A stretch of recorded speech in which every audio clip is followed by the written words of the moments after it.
All right, Dr. Bill and Sean, love those guys. Just monsters. They inspired me when I was doing this.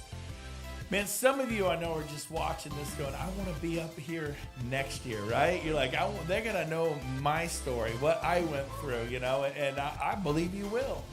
No doubt in my mind. What's Henry Ford said? If you think you can, you can. And if you think you can't, you're probably right, right? I mean, it's like your kids. I can't do it, Dad. Yes, you can. And so we're telling you can do this. It's just a matter of talking to people. So our next speaker is shattering every record I ever set. And then we did our best to break Rob Flick's records and Gene's. I mean, it's just the fun of it. Anybody competitive out there? It's like, well, if she did it, I can do it, you know. If he did it, I can do it, you know. And it's just this like, okay, that's the goal. That's the benchmark. And we're getting better and faster. And nobody laughs about our stock now. Do you remember that a year and a half ago? Now it's like, just crickets. They don't laugh about the stock now. They're like, we need to have a meeting. What else can we laugh about? Nothing, right? So our next speaker is just ripping the cover off the ball, to use a baseball term. He lives in Phoenix, where the heart of home spring training is, the big baseball town. So would you help me welcome from Phoenix, Arizona, Mr. Curtis Johnson, who's only been here since like January. 455 agents. Give him a hand, everyone.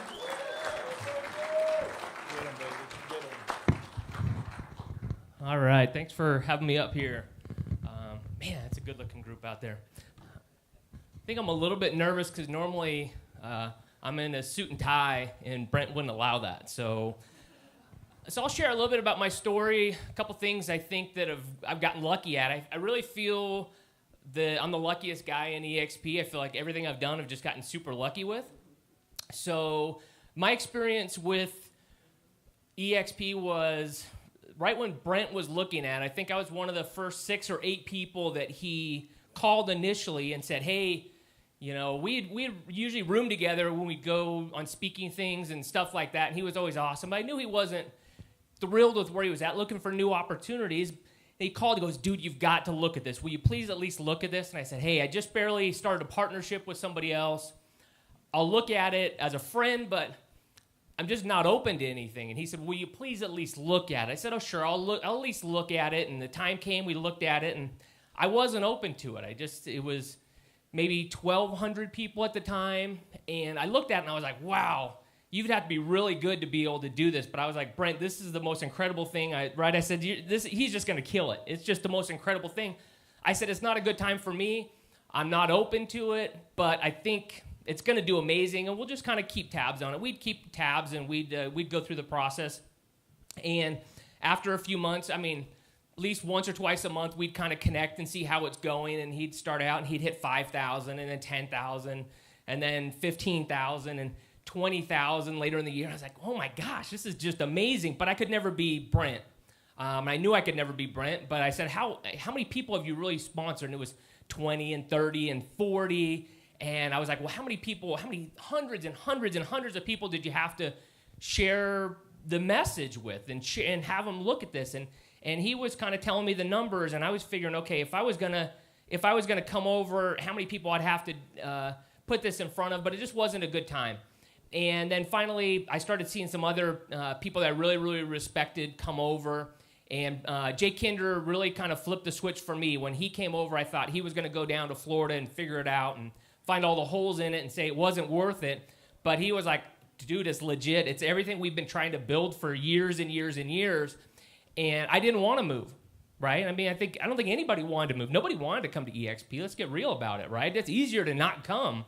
And it's a pain. Nobody wants to come, right? But then when you actually get it, you can't not come. So it was in December. It was like 2 days before Christmas. Rob Flip, he came over. He sat down for a long time, and we went through this. And there was so many good people.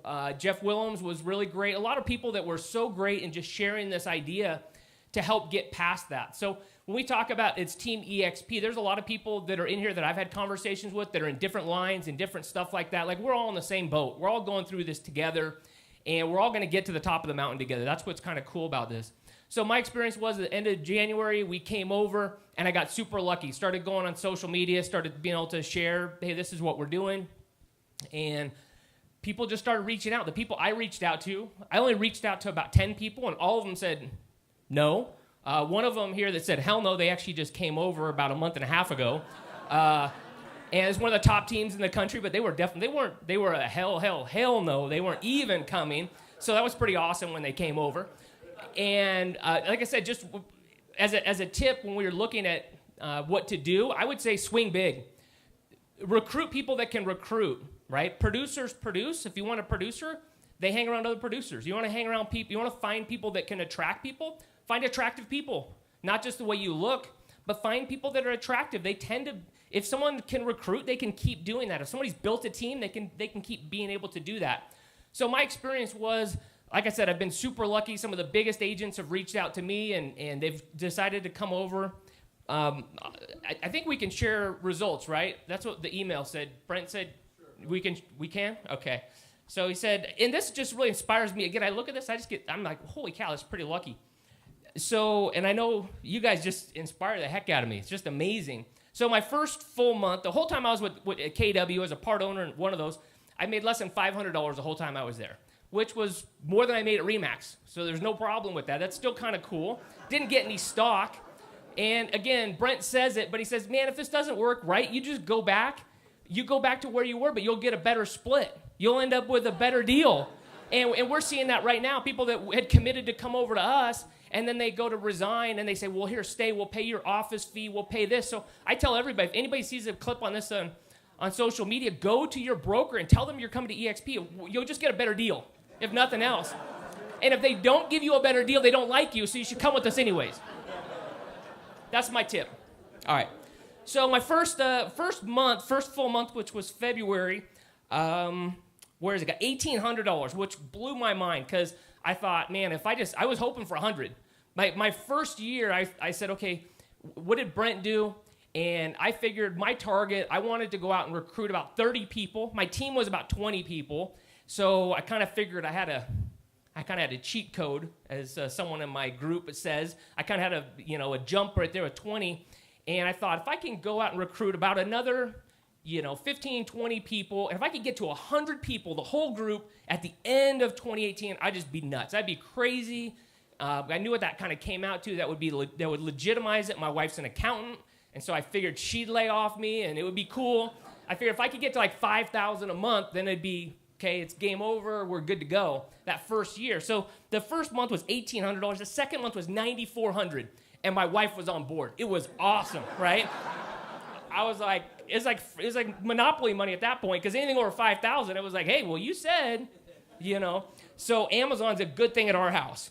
The third month was $14,000. Then the fourth month was $26,000. Then $21,000. Then $26,000 again. And we got $13,000 in the hopper. They just paid us yesterday, which was Rev Share Day, which is kind of cool. And we got about $13,000. So I'm thinking we're gonna get over $30,000 this next month. And out of that $455, it's actually $477. That was like 3 days ago. And I got 39 by the end of this week that are in. So I don't know where the 40th is coming from. So if anybody does not have a sponsor here today, I'm looking for a 40.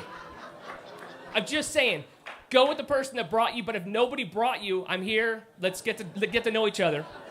All right. So a couple last things with this. So again, I can't believe it. We're going to be way over 100.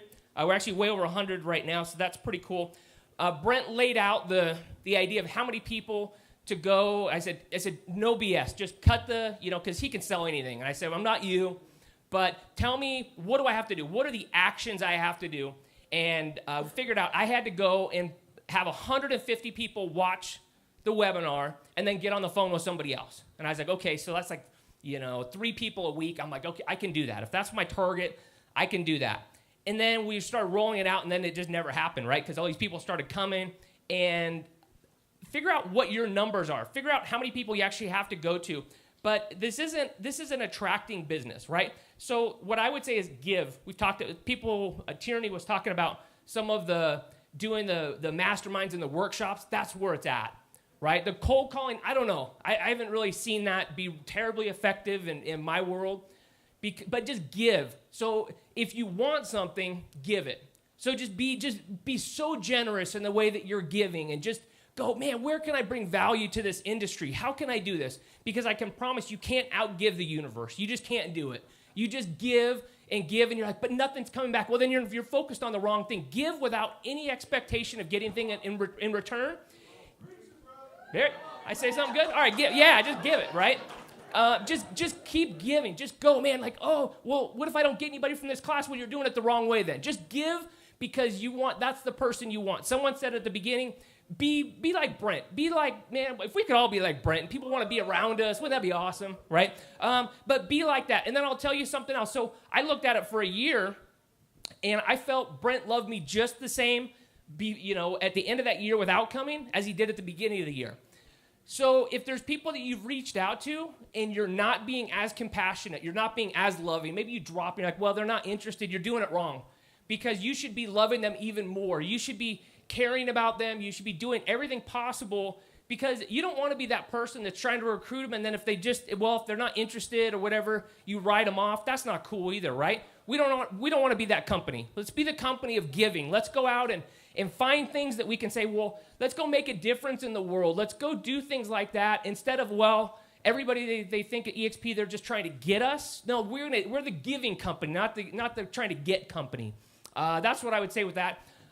Honestly, I think I'm the luckiest guy in the whole world. This is so incredible. This is going to change multiple, generations if we don't screw it up. Isn't that right? We're not going to screw it up, right? No. Promise?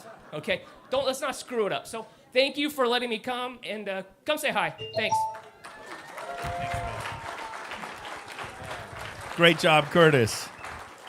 Is he awesome or what? I love what he said. What are you focused on? Are you focused on receiving or giving? That was awesome. Loved it.